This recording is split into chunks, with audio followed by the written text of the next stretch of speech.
বাজারে হঠাৎ পুলিশি হানা, ন্যায্য দামে জিনিস বিক্রি হচ্ছে তো? নজরদারিতে প্রশাসন কোথায়?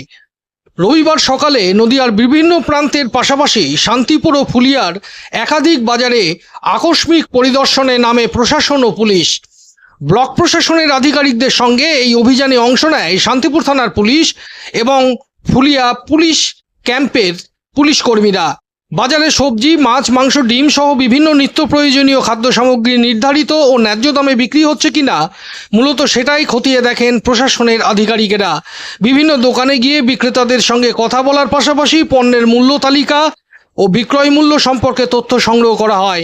পাশাপাশি ক্রেতাদের সঙ্গেও কথা বলায় জানা যায় নির্ধারিত দামের চেয়ে বেশি টাকা নেওয়া হচ্ছে কিনা কিংবা বাজারে কোনো ধরনের অনিয়ম রয়েছে কিনা।